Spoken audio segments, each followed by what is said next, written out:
안녕하세요. LG 디스플레이 AI 빅데이터 직무에 종사하고 있는 김예람이라고 합니다. 반갑습니다.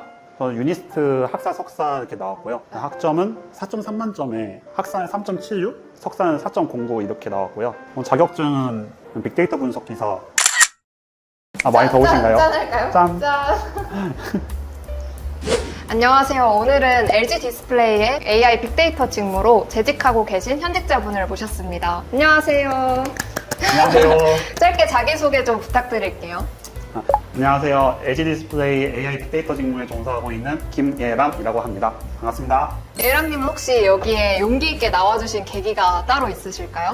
몇 주 전에 교수님께서 그 인스타에 요즘 뭐 해요라는 그 글을 올려주셨는데 제가 거기다가 교수님 교수님. 덕분에, 교수님 덕분에 취업 성공했는데 교수님의 은혜를 생각하고 있다라고 답변했거든요. 네. 따로 컨설팅은 안 받으셨는데 영상만으로만 보고 준비하신 거죠? 네, 웬만한 교수님 영상은 다 돌려본 것 같습니다. 진짜요? 그러면은 혹시 취업 준비할 때 가지고 있던 스펙이 어떻게 되셨어요? 뭐 학교나 학점이나 또는 자격증 같은 거? 저는 유니스트 학사 석사 이렇게 나왔고요. 네. 학점은 4.3만 점에 학사는 3.76, 석사는 4.09 이렇게 나왔고요. 자격증은 빅데이터 분석 기사 있습니다. 혹시 그러면 학사랑 석사 중에 어디를 전공하신 거예요? 뭐 화학공학, 산업공학 이런. 네. 학사는 화학공학 전공했고 석사는 산업공학 이렇게 전공했습니다. 그러면은 지금 그 재직하고 계신 회사가 석사생 분들만 취업을 할 수 있나요? 왜냐면 데이터 직무 자체가 학사로만 취업을 하고 싶은데 석사를 꼭 해야 하는지 고민하시는 분들이 많거든요. 제가 저희 회사 들어갈 때는 석박사만 모집을 했었는데 다른 회사 같은 경우에는 학사도 모집을 하는 경우가 많더라고요. 그래서 이거는 회사마다 다 다른 것 같습니다. 회사분들도 충분히 기회가 있다고 생각하세요? 그러면은 서류를 지금까지 한 몇 회 정도 넣으셨어요? 제가 본격적으로 작년 하반기부터 취업 준비를 시작을 했는데 서류를 거의 한 20-30개? 그럼 몇 개월 동안 30개예요? 작년 한 9월부터 하반기부터 네. 올해 한 2월, 3월까지 합해서 한 20-30개 넣었던 것 같습니다. 되게 많이 넣으셨네요. 네. 합격률은 어떠셨나요? 서류는 웬만하면은 다 붙었던 것 같습니다. 그럼 20-30군데에 막 다 붙으시면은 어떻게 다 붙으실 수 있어요? 근데 사실 학교랑 그 석사한 학교도 너무 좋거든요. 그래서인지 싶기도 해요. 첫 번째로는 제가 지원 직무에 잘 맞게 이렇게 지원을 하기도 했고요. 거기서 뭐 지원 공고를 꼼꼼히 잘 읽어봐서 이 회사는 어떤 거를 좀 필요로 하겠다. 회사 입맛에 맞게 자기소개서를 작성한 그런 것도 있는 것 같습니다. 근데 그 서류를 되게 잘 쓰신다고 했잖아요. 네. 그 비법이 뭐예요? 왜냐면 보통의 평균적으로 남성분들은 글 솜씨가 막 뛰어나지 않다고 저한테 이야기 많이 해주시거든요. 오히려 좀 여성분들이 되게 감성적인 글을 많이 쓰시는 분들도 있고 오히려 남성분들이 진짜 딱딱하게 이공계생이셔서 그런지 투박하게 적으시는 분들이 많아요. 궁금해요. 어떻게 잘 쓰실 수 있나요, 글을? 특히나 자기소개서 같은 경우에는 두 갈식으로 성과 위주로 그리고 어떻게 그 기업 안에서 성과를 낼 수 있는지를 어필하는 게 중요하다고 생각하거든요. 읽는 사람 입장에서 생각을 해봤을 때 어떤 글을 좋아할까 이런 것들을 생각하면서 글을 쓰면은 좀 재밌지 않을까 생각합니다. 맞아요. 맞아요. 근데 이게 진짜 상대방의 입장에서 생각을 안 하시는 분들이 많고 빨리 이 서류를 지원하고 싶다는 생각에 그냥 그 문항을 채우고 빨리 넣어버리는 경우가 많은 것 같아요. 근데 진짜 역지사지 잘하시는 분들이 좀 상대방의 입맛에 맞는 마음에 드는 글을 잘 쓰는 것 같아요. 혹시 그러면 예람님께서는 직무 관련 경험이 또 뭐가 있으신가요? 저는 학사 때 포스코에서 이게 4학년 동안 여름방학 기간 동안에 인턴을 했었고요. 그리고 작년에는 제가 1년 동안 키스트에서 이렇게 연구 인턴을 했었습니다. 오, 다 연구생 경험이네요. 근데 포스코는 어떤 걸 한 거예요? 포스코에서는 현재 하고 있는 직무랑 정말 비슷한 일인데 데이터 분석 활용해서 이게 분량 분석하고 그런 일들을 했었습니다. 그 특허 출원도 있으시다고 했잖아요. 네. 근데 출원해서 끝난 거예요? 아니면 이미 다 심사까지 완료된 거예요? 승인까지 완료된 상태예요? 저는 대학원에서 특허 출원 그거는 대학원에서 연구하던 그 컨텐츠로 이렇게 특허 출원을 낸 것이고요. 이제 승인은 완료되지 않았습니다. 진행 중이죠? 네. 그럼 혹시 그런 것도 면접에서 많이 어필하셨나요?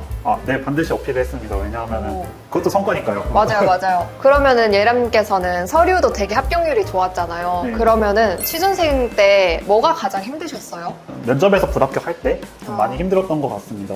최종까지 다 왔는데 인적성, 코딩 테스트, 1차 면접, 2차 면접 다 뚫고 이게 최종까지 왔는데 거기서 떨어지면은 허탈감이 크더라고요. 혹시 첫 면접은 어떠셨어요? 첫 면접은 너무 기억이 안 납니다. 너무 오래돼서 짠. 그러면 면접도 이제 최종 탈락하시고 그런 탈락 경험도 좀 많으실 것 같은데 그럴 때마다 어떻게 극복하셨어요? 뭐 아쉽긴 하지만 그래도 이제 30초 만에. 완전히 직장인이 되셨나 봐요. 생각이 안 나요.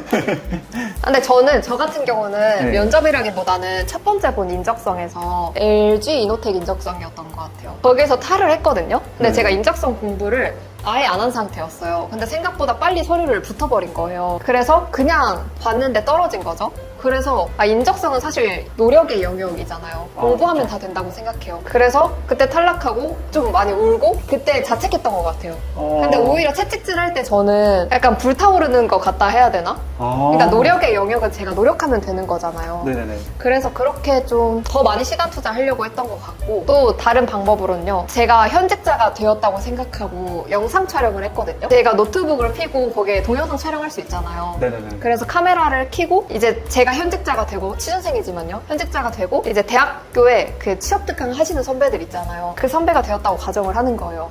그래서 여기 앞에 30명이 있다고 하고서는 그냥 이 친구들한테 이야기를 해주는 거를 혼자 찍었거든요. 너무 신선해요. 그래, 그쵸. 근데 그게 진짜 언젠간 될 거라는 확신이 있어서 그랬나? 모르겠어요. 언젠가 될 거라는 확신. 그리고 좀 객관적으로 봤을 때 주변에 취업 빨리 하시는 분들 보면 비교되잖아요. 그쵸. 근데 과연 그 비교의 격차가 얼만큼 빨리 벌어질까? 그러니까 그 사람과 나와의 차이가? 그러니까 1년 일찍 빨리 취업한다고 해서 뭐가 더 그렇게 이점이 될까?를 객관적으로 봤어요. 네. 돈? 돈이지 않을까요? 네. 일단 1순위는 돈일 것 같긴 한데 뭐 대기업이어도 돈을 열심히 모은다고 해도 막 5천 이상 이렇게 모으지는 못하잖아요. 그쵸. 신입이니까요. 그러면은 언젠가 다 따라잡을 수 있지 않을까? 그냥 이런 생각으로 저는 버텼던 것 같아요. 어떻게 버티셨는지 다시 토스해드리죠. 저는 일단 탈락을 하면은 그냥 나한테 맞는 기업이 아니었나 보다. 여기는 뭐 들어가도 그 탈락한 이유가 있겠죠. 나보다 더 잘 맞는 적임자가 있었을 거고, 뭐 여우의 심포도 막 이런 느낌으로 그런 식으로 뭐 위로를 하곤 했는데, 때로는 뭐 그런 생각을 하는 것도 도움이 되는 것 같고, 더 좋은 직장이 있을 거야. 더 나한테 더 잘 맞고 딱 맞는 직장이 얘는 언젠가는 합격을 할 거야. 뭐 이런 마인드로 좀 버텼던 것 같습니다. 그러면서 뭐 생활적으로는 좀 떨어지면 솔직히 좀 많이 멘탈이 낙심이 좀 되잖아요. 깨지죠. 네. 그 멘탈도 깨지고 뭐 그러는데 그거를 그 멘탈 깨지는 기간을 오래 가져가지 않으려고 했습니다. 예를 들면 뭐 취미 생활을 즐긴다든가 아니면 뭐 친구 만나서 이렇게 함께 시간을 보낸다든가 뭐 맞아요. 가족들이랑 얘기를 한다든가 그런 식으로 좀 극복을 했던 것 같습니다. 혹시 나이가 어떻게 되시죠? 95년생 만으로 29입니다. 그러면은 이제 석사 하고서는 입사하신 거잖아요. 네. 주변에 본인이 나이가 좀 많은 편이었나요? 저의 동기가 이제 6명 있습니다. AI 빅데이터 직무로 들어온 동기가 6명 있는데 석사로 들어오신 분 중에서 좀 가장 어리신 분은 27살이고요. 여자분이에요? 남자입니다. 남성? 진짜요? 군대를 안 가셔가지고. 그리고 나이 제일 많은 분은 33살인데 박사학위 가지고 계십니다. 넘산데요? 그렇구나. 그러면은 나이 분포가 27에서 33까지네요? 근데 네, 여기 그 사이에. 전형 자체가 그냥 석박사 채용 전형이어서 비교할 수는 없을 것 같아요. 신입분들을. 학사분들 나이 분포가 어떻게 되는지 잘 모르겠네요.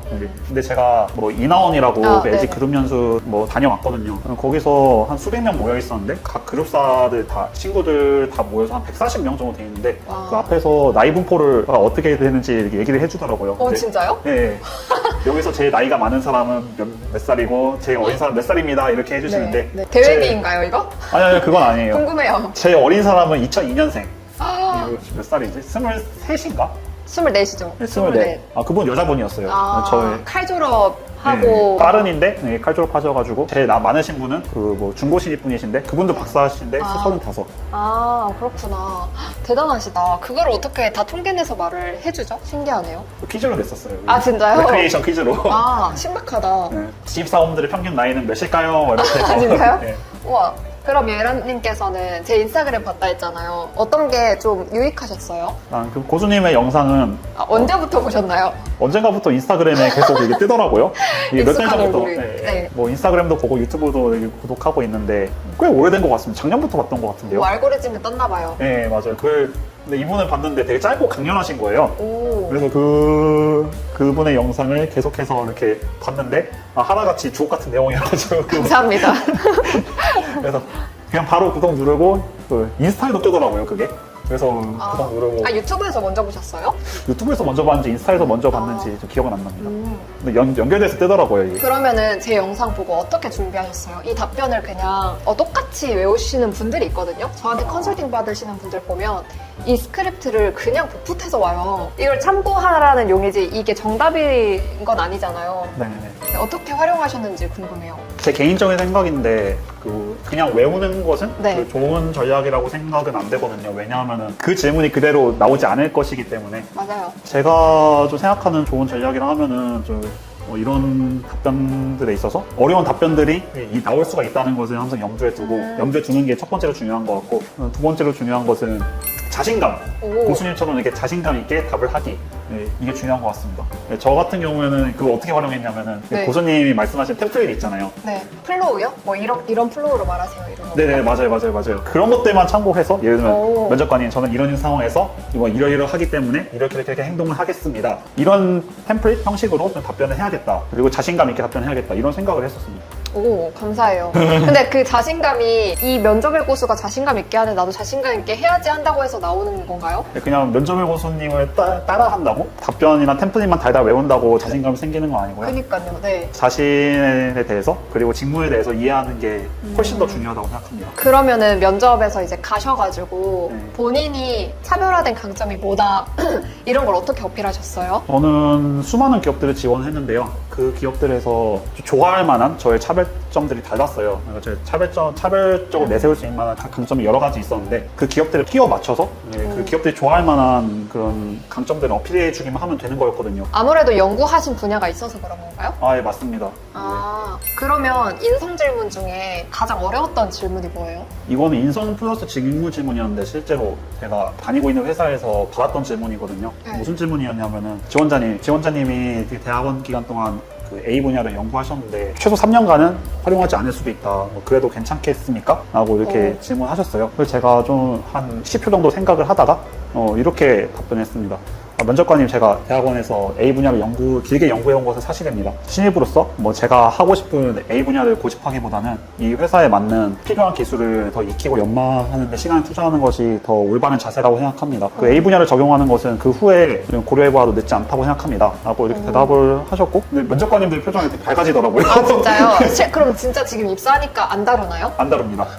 뽑고 싶었는데 그랬나 봐요. 그러면은 반대로 그 마지막 할 말은 모든 회사에서 하잖아요. 어떻게 어필하셨어요, 마지막에? 마지막 할 말을 요구하는 회사도 있고, 그 회사에 궁금한 점 있나요? 라고 이렇게 질문하는 회사들도 있는데, 마지막 할 말은 저 개인적인 거긴 한데, 이거는 개인적인 방법이긴 한데, 최소한 말을 아끼려고 했었습니다. 왜냐하면 최대한 내가 가진 강점들이나 하고 싶은 말들을 면접 때 다 토해내는 것이 중요하다고 생각하기 때문에, 마지막 할 말을 통해서 면접 결과가 크게 뒤바뀌지 않는다는 걸 알고 있기 때문에, 그래서 저는 마지막 할 말 하라고 하면은 이런 면접을 통해서 이런 점을 배울 수 있었고, 더 회사에 이런 점이 이 직무에 더 중요하다는 것을 알게 되었습니다. 회사에서 만나볼 수 있으면 좋겠습니다. 이렇게 마무리하고 끝냈던 것 같습니다. 그러면 그때 순발력 있게 하신 거예요? 아니면 준비해 가신 거예요? 그때그때 면접의 분위기나 상황, 그 면접의 질문에 따라 다릅니다. 일단 준비는 해가는 건 당연한 것이고요. 이 멘트를 칠 만한 그 상황이 아니다. 그러면 안 던졌습니다. 질문 같은 건 어떻게 하셨어요? 우리 회사 궁금한 거 있냐? 두 가지를 던졌습니다. 저는 항상 이거를 두 가지는 항상 던지는데 거의 모든 회사들에서 다 좋아하더라고요. 여러분 써먹어보세요. 한번. 궁금해요. 네. 네. 면접관이 저 두 가지 질문이 있습니다. 첫 번째로는 그 면접관님께서는 개인적으로 어떤 후배를 뽑고 싶으신지 이렇게 궁금합니다. 이런 질문을 했었고, 그 두 번째로는 면접관님께서도 이렇게 실무자시고 그러신데 회사에서 어떤 일을 할 때 어떤 성취를 얻을 때 가장 큰 보람을 느끼시는지 궁금합니다. 그래서 자기 회사에서 어떤 일을 하고 있는지, 그리고 어떨 때 가장 보람을 느끼는 영역이, 면접관도 사람이기 때문에 그 보람을 느끼는 영역이 다른데, 개인적으로 좋아하는 후배상 이런 것들 얘기해 주시기도 하시고, 어떤 일을 가장 즐거워하는지, 어떤 영역에서 가장 행복한지 이런 것들 얘기해 주시기도 하시고.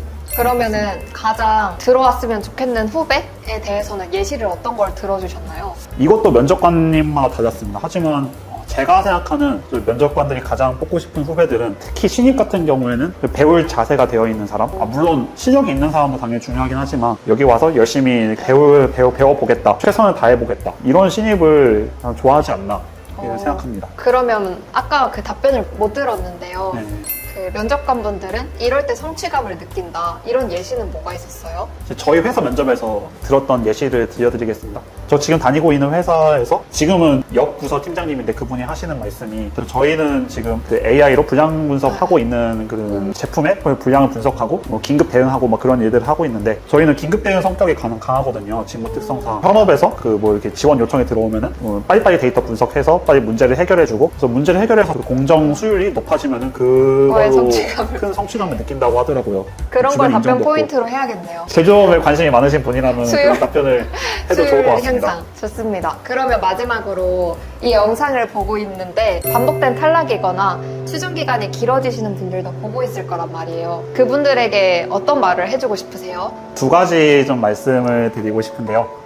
첫 번째로는 여러분 분명히 반드시 합격합니다. 그거를 의심하지 말아주셨으면 좋겠어요. 시기의 차이만 있을 뿐이지 언젠 곧 합격하실 거니까 그거를 의심하지 말아주셨으면 좋겠고요.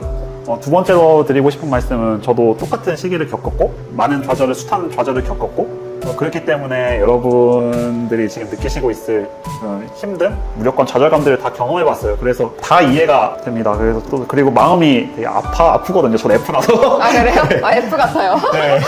그래서 뭐 여러분들의 마음이 좀 평안해졌으면 좋겠고 그리고 여러분들이 어찌 보면 인생에서 좀 어려울 시기잖아요. 근데 이런 어려운 시기를 거치고 나면은 더 훨씬 강해지는 더 것 같아요. 강해지고 성장하거든요. 맞아요. 이런 시기를 잘 겪어내고 더 멋진 사람이 되시기를 기도하겠습니다. 기도하겠습니다. 그러면 여기까지 인터뷰는 마무리하도록 할게요. 안녕! 안녕.